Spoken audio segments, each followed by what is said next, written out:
Hello again and welcome to this month's market update with me and Paul Reeves. Hello again, Paul, and you as always.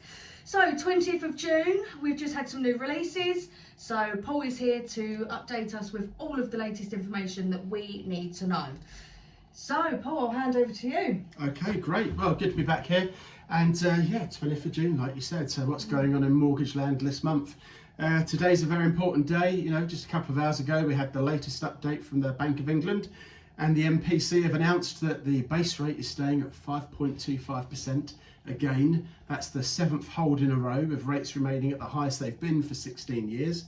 And there's a lot of consensus out there at the moment that yes, a rate cut is on the way. It wasn't really expected today, and consensus seems to be that we're probably going to get that in August, hopefully a 0.25% base rate cut. And you know, a recent IMF report suggested that by the end of 2025, base rate may be as low as 3.5%. So that'd be something to look forward to.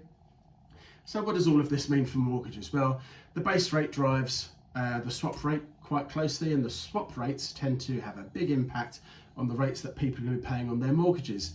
So whilst mortgage rates have been remaining relatively consistent over recent months, creeping down as lenders look to compete with each other, they're still relatively high compared to where they were at the start of the year, and you know, it's very high compared to where they were a couple of years ago.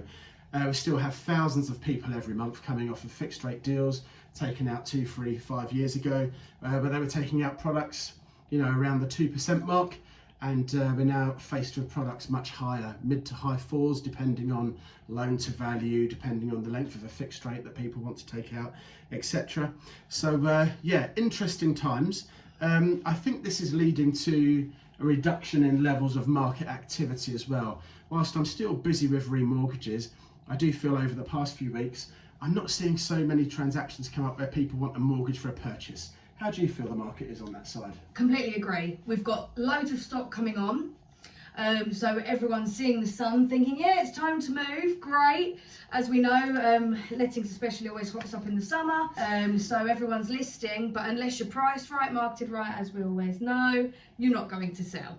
So yeah, transaction levels have slowed, aside from a lot still coming on. Yeah, and I would say to people that are thinking of buying, but have perhaps put off you know, starting the process until maybe the rates might come down a bit in August, for example, I still encourage people to reach out and speak to their mortgage advisor now. And there's a few reasons that I'd say that.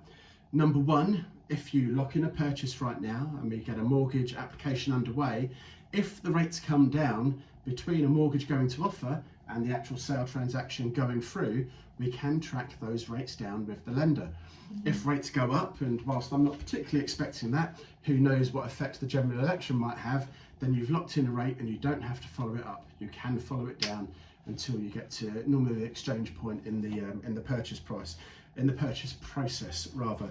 So I still think it's a good idea to speak to an advisor for anybody who is considering moving in the next 3, 4, 6 months, or who just wants to find out, you know, what their options might be if they're busy saving for a property, etc.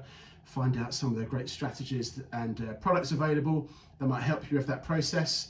And I think, you know, when we catch up in a couple of months' time in August, I'm hoping there's some better news on the rate front, and we can talk about rates, you know, coming down a bit more. Let's see what happens.